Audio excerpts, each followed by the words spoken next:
I normally wouldn't jump in and do this, the warm up as like on the videos, but today again, I feel like we have a good reason to take a look at this one. So I'm going to kind of talk around the first three questions, and I'm going to ask you to do the next three questions as we kind of go through it. So we know a lot about how to compare from decimals to fractions, and not compare, but to convert from one to the other. So when we're doing a problem like this, we can't compare unless they're in the same form. So fractions have to be compared with other fractions. Decimals need to be compared with other decimals. Percent should be compared with other percents. So that we're all having that same, for lack of a better term, common denominator. They're all the same structure, the same style, so everything is in the same form so that we can make it work. So first things first, I typically avoid fractions. And that's my personal opinion, but you can do it however you want. So like if you want to do number one as a fraction, you could set it up as 7/10 and 5/8. Now you can't compare them yet because they don't have that common denominator. So my lowest common denominator happens to be 40. So I'm going to say this one happens to be, so I made it times 5, so it's 25/40. Over here, this one happens to be 28/40. So you would say that 7/10 is greater than 5/8. Okay, so if I want to do it a different way, I can do that as taking my fractions to a decimal. So if I say 3/5 is the same as 6/10, 6/10 is the same as 6/10. These happen to be equal. If I have percent and I have decimal, I'm going to change them both to fraction, both to percents or both to decimals. It doesn't matter which one. Do it either way. So I could turn this into 0.32, 32 hundredths. Then this one's going to be bigger, or I could turn this into percents and say this one is 3.2%. And I can clearly see that the differences are still the same. You do the same thing when you order from least to greatest, okay? As I go over 4 and 7, I'm going to show you or 4 and 5, I'll show you a quick shortcut to see how you can do your 9s and 11s really quickly. All right, pause the video and come up with the answers for 4, 5, and 6.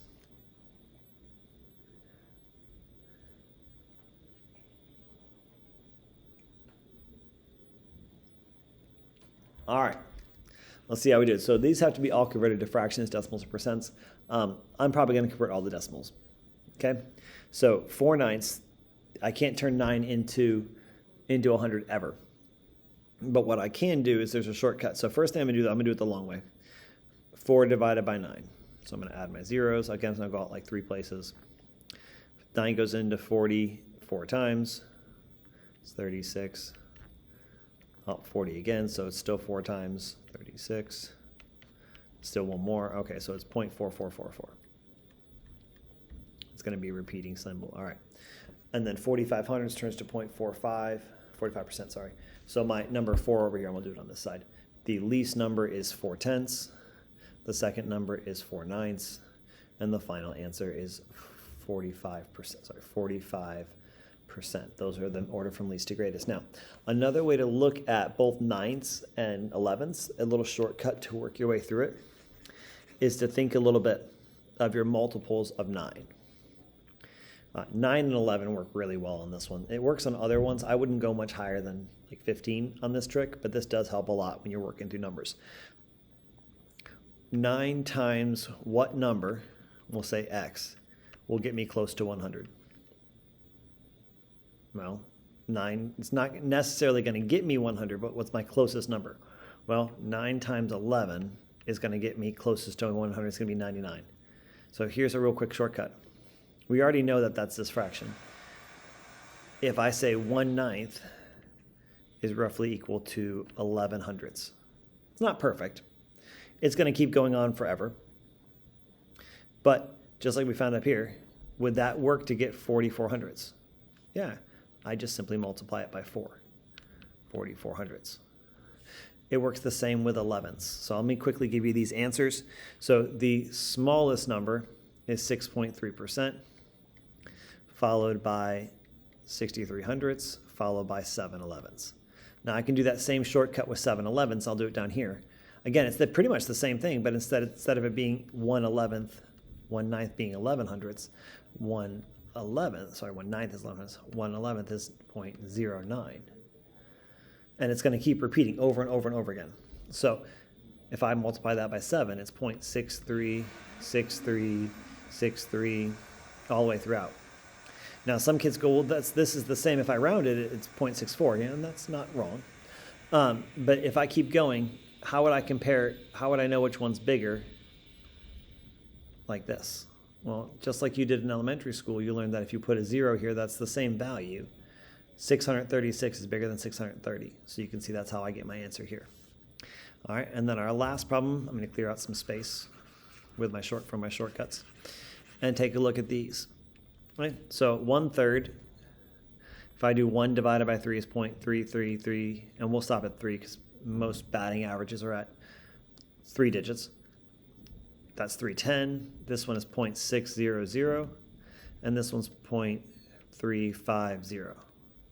So, okay, the worst game he had was game 1. So that's 0.31. His next worst game was 1/3. Then he hit 35% of all of his hits. And then finally, he hit 3/5. That's his batting averages in order from least to greatest. All right. Now that we've kind of run through this is just another way to look at using converting fractions, decimals, and percents so that we can actually compare the different versions of numbers less than or greater than 1. Okay. So today, we're going to talk about estimating with percents. Really, the reason we estimate is to be able to quickly check our answers. That's our whole goal. So with that in mind, our goal is to estimate using percents to get close to the original number as we can. Now, saying this is true, there are more than one way to estimate. And I'm going to help you understand how to think that through. So there's 2 ways and I accept multiple answers, and I'll talk about this in class too. One way is to round this. The other way is to round this. I don't want to round both because then I move really far away from my answer. Typically, well, not always, but more often than not, the more rounding I do, the farther away from the answer I get. And there's a lot of stuff in here I can do mentally that I want to keep in mind. So if I'm going to round 47, I'm probably going to round to 50%. And I'm going to say 50% of 692. Well, I can do that. That's a compatible number. I can divide this in half. So I'm going to say that's 346. That's really close to the original number. It's not quite, it's a little bigger, but it's still pretty close to the original answer. The other way to do it is to round the purple number to 700 and say 47% of 700.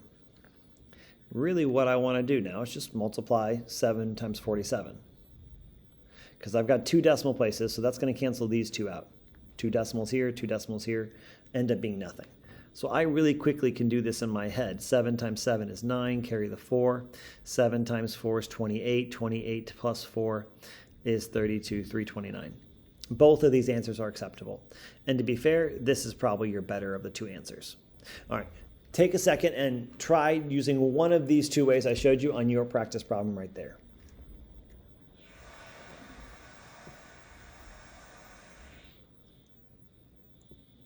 All right, so 2 ways to do it. Just like I said, you can change it to 50% of 302, which happens to be 151.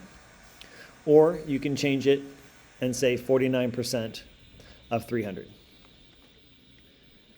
Okay, so again, it's really just 3 times 49. So 3 times 9 is 7. Carry the 2, 12, 147. You can see how they're not very far apart from each other. And again, I would probably say this is the better of the 2 answers because I changed it by less numbers. And again, I'm not asking you to know which one's better, but you can see if you've got a number between these 2, would you probably be pretty confident your answer is correct? You should be. It's actually really, really close to the actual answers. Okay? Now, if I look at this one, do I necessarily need to round the 60%? No. So there's really only one way I'd want to work on a problem like this. I'd round the 27. So if I've got a multiple of 10 in my percent, I can't round it. So I'm going to round this. So I'm going to round this to 30. 6, so now, and there's a really quick way. So 6 times 30, again, 2 decimal places. Unless I'm here, so say, okay, what's 6 times 30? I'm going to move it over 10%. The answer is 18. I found, okay, 6%, so 0.6% of 30 is going to be 18.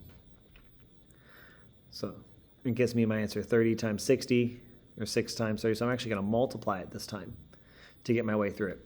Go ahead and take a second and work on a problem like this.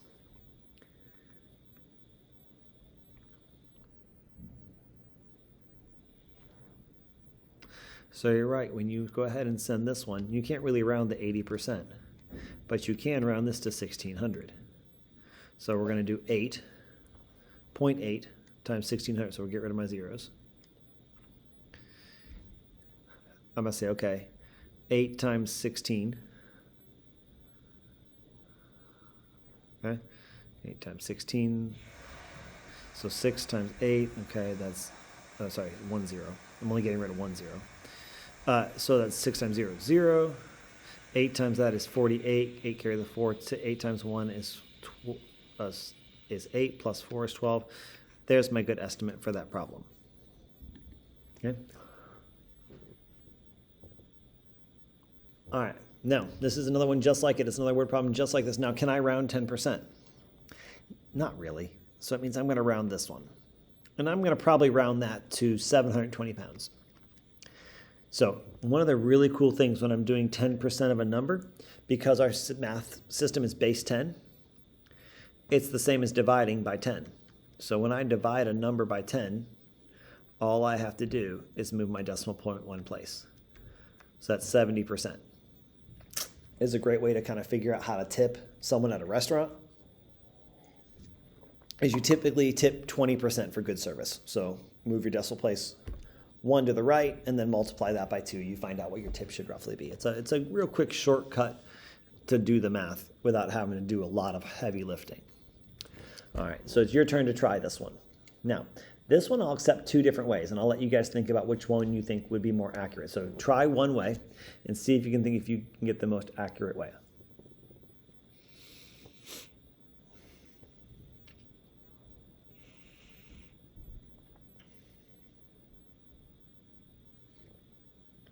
All right, so there are 2 ways to kind of think this one through.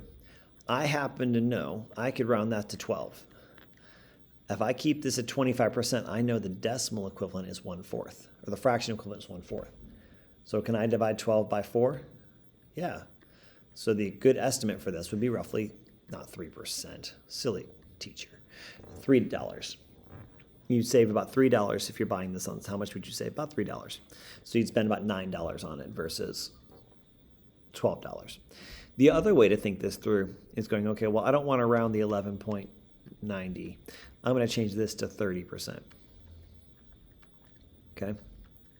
So I like to turn these into 10%. So 10% of this, simply just like we talked about the last problem, is $1.19. I move my decimal place 1 to the right here. I'm going to move my decimal place 1 to the right here. So I'm going to do 3 times this. So it ends up being $3.57. Those are both acceptable estimates. I think this one happens to be closer because I moved it by less. I added 5% of my cost here. Here I only changed it by 10 cents. Better estimate's probably that $3 mark. I rounded by the lesser amount. I changed it by 5% there. I changed it over here only by 10 cents. 5% of this is roughly 60 cents. So it gives you that idea as you work your way through it. Now we're back to other problems. Now we can round one or the other, and they're both considered correct. So think your way through both. Go ahead and try both of these, and then we'll check our answers together after you restart the video in just one few moments.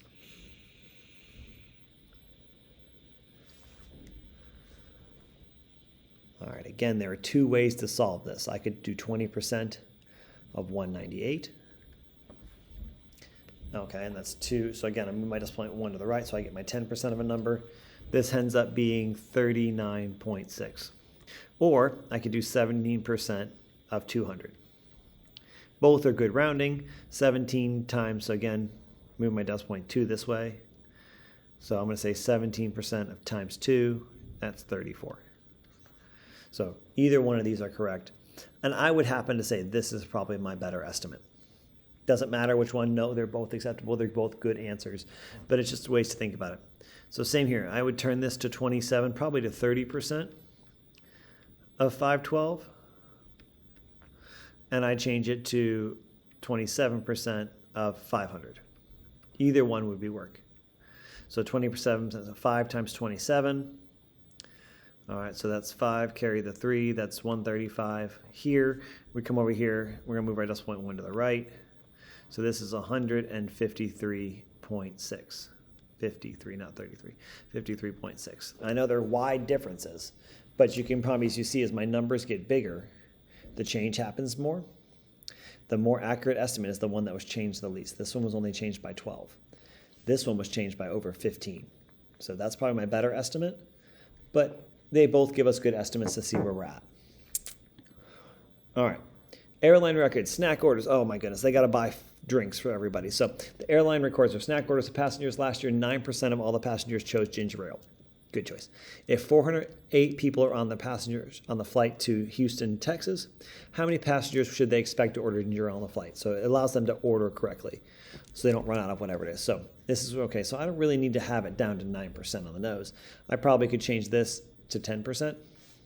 Say 10% of 408 is roughly 40.8 passengers. Now I don't want to, have 8% of the passengers. So I'm going to say probably 41 passengers. I'm going to round this up. Okay, so 41 passengers. Could I do it the other way? Yes, I could. I could say 0.9 times 400, and I would say that's 36 passengers. Again, we're really close because our numbers aren't that big, and we didn't change it very much. Your turn to figure out how Marcy works on this one. So if Marcy surveyed the students in the grade, learned that 64% of them have a pet. If there are 279 students in 6th grade, how many have a pet?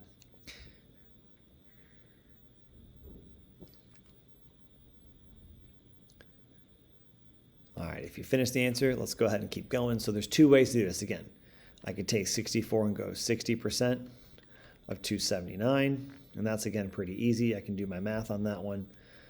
Move it over 10%. So 9 times 6, that's 4, carry the 5. 6 times 7 is 42, plus 5 is 7, carry the 4. So I'm at 164.4. So we'd say 168 students or 167 students. Or I could do 64% of 280 or even 300. Either way I want to do it. Okay, so 3 times 64. That's 2, carry the 1, 180, 192 students. You can see I've got wide answers, but they're pretty good guesses as we go through it.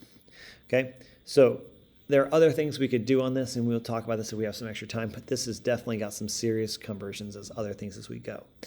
Different things that you could see, commissions for people, how much they would sell.